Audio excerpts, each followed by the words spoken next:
नमस्कार, मैं Satish Shastri ग्रंथम YouTube channel के साथ उपस्थित हूँ आपके सामने संस्कृत व्याकरण में संज्ञा प्रकरण के अंतर्गत व्याकरण परिचय टॉपिक लेकर। व्याकरण के परिचय में हम देखने वाले हैं आज भाषा किसे कहते हैं। तो आइए चलते हैं व्याकरण का परिचय पे। सबसे पहले व्याकरण का परिचय। संस्कृत व्याकरण का इतिहास। संस्कृत व्याकरण के इतिहास में सबसे पहले हम देखेंगे भाषा किसे कहते हैं। उसके बाद हमारा दूसरा टॉपिक रहेगा व्याकरण किसे कहते हैं।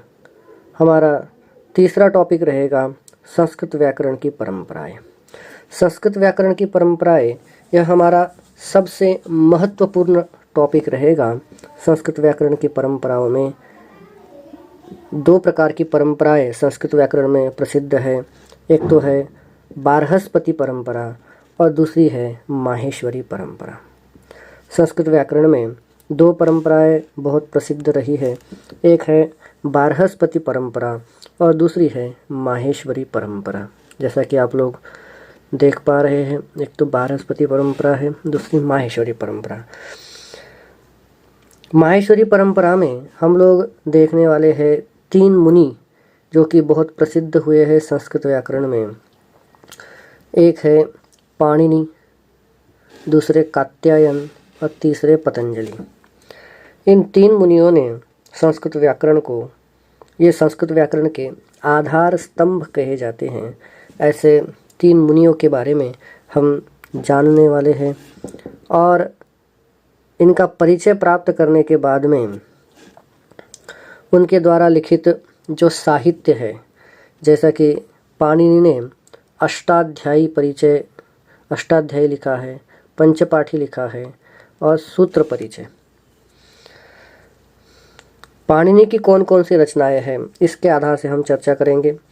उसके बाद पंचपाठी में क्या कौन कौन से पाठ आते हैं, कौन कौन से 5 प्रकार के पाठों का उन्होंने रचना की है, इस पर हम चर्चा करेंगे।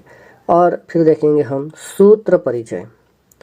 उसके बाद दूसरे हमारे मुनि हैं कात्यायन। कात्यायन मुनि हैं, कात्यायन ने वार्तिक की रचना की थी। और तीसरे हमारे मुनि हैं पतंजलि। पतंजलि ने महाभाष्य लिखा। तो पतंजलि का परिचय प्राप्त करने के बाद महाभाष्य का परिचय प्राप्त करेंगे। महाभाष्य में भी प्रमुख टीकाएं कौन सी है महाभाष्य के आधार से, और इसको पढ़ने का क्रम क्या होना चाहिए।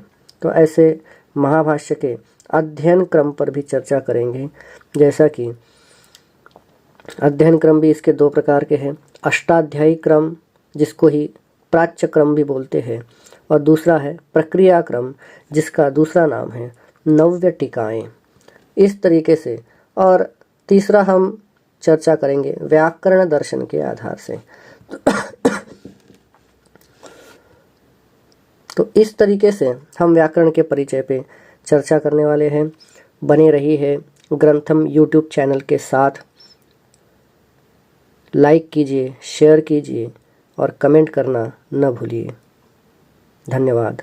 नमस्कार।